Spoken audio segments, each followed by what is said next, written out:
आज शिव महापुराण जी की कथा के क्रम में आज शिव महापुराण जी के उमा संहिता का आज 32वां अध्याय।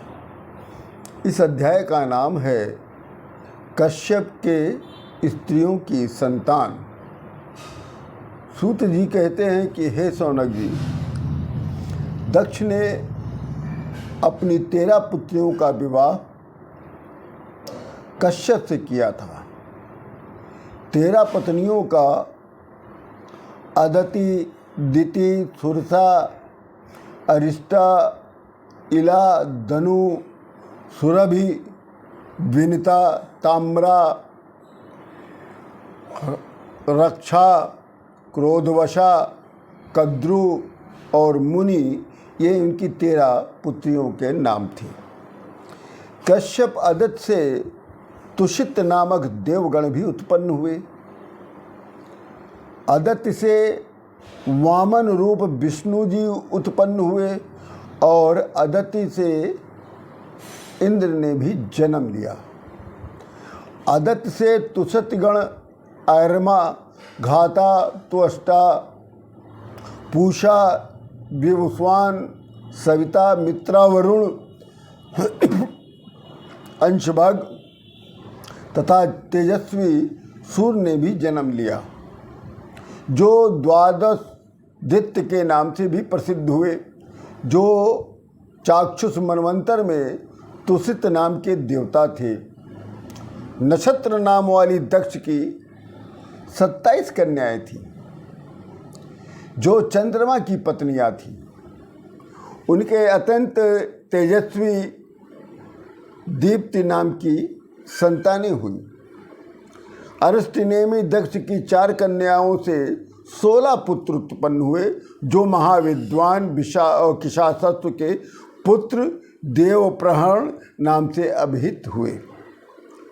उनकी अत्रि नाम की भार्या से धूम्रकेश उत्पन्न हुए और उनकी स्वधा और सती नाम की 2 पत्नियां थीं, जिनमें स्वधा बड़ी थी और सती छोटी थी। स्वधा ने पितरों को और सती ने वेद और अंगिरा को उत्पन्न किया। ये सभी 33 देवता कामज कहे गए और 14 मनवंतरों को पुनः पुनः नित्य उत्पन्न करते रहे। कश्यप और दिति से महाबलवान हिरण्याक्ष और हिरण्यकशिपु 2 पुत्र उत्पन्न हुए। सिंहिका नाम की एक कन्या भी हुई, जो विप्रचित्ति की स्त्री बनी।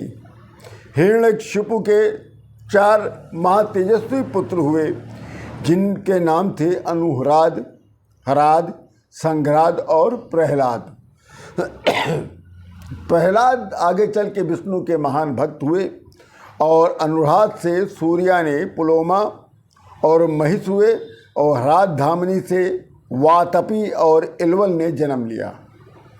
संघ्राद और प्रकृति ने पंचजन्म को जन्म दिया और प्रहलाद के पुत्र का नाम विरोचन था। विरोचन के पुत्र का नाम बलि था और बलि की पत्नी का नाम था अशना।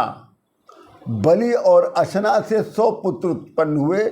बलि भी शिवभक्त, श्रेष्ठ शिवभक्त थे और बलि दानशील, उदार, पुण्य कीर्ति वाले व्यक्ति थे। बलि के जो ज्येष्ठ पुत्र थे, उनका नाम था बाणासुर, जिनको लोग बाण के नाम से भी बुलाते थे। वो भी बहुत बड़ा श्रेष्ठ भक्त था शिव जी का। इसी बाणासुर ने शिव जी को प्रसन्न करके गणपति पद प्राप्त कर लिया था। बाण ने युद्ध में श्री कृष्ण भगवान को प्रसन्न कर लिया था और हिरण्याक्ष के 5 पुत्र थे, जो पंडित और महाबलवान थे। उनके नाम थे कुक्कुर, शकुनी, भूत, संतापन, महानाद, विक्रांत और कालनाथ। सूत जी कहते हैं कि हे शौनक जी, धनु पुत्रों के बारे में अब तुम जानो।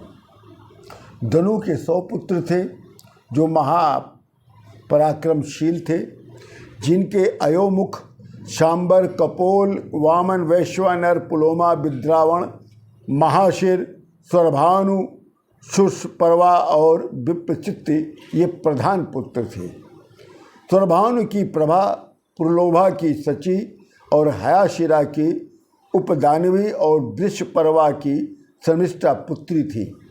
वैश्वानर की 2 कन्याएं थीं जिनका नाम था पुलोमा और पुलोमिका। मारीच की दनु और दिति नाम की ये 2 पत्नियां थीं जो बहुत संतान वाली और महाशक्तिशालिनी भी थीं। उन दोनों के दानों कुल में आनंद देने वाले 60 सहस्त्र पुत्र उत्पन्न किए। उन दानों पैलोम और कालखंच महाबली बहुत बड़े दानव पुत्र थे उनके, जो देवता से सर्वथा अवध्य हिरण्यपुर वासी हुए, जिनका वध अर्जुन ने पितामह के से वरदान प्राप्त करके ही किया था। विप्रचित्ति सिंगिका के पुत्रों में 13 पुत्र जो उत्पन्न हुए वे सभी दैत्य दानों से महा दुखी थे। इसी के साथ ये उमा संहिता का ये 32वां अध्याय पूर्ण होता है और आज हम आपको देवी जी के कुछ विशेष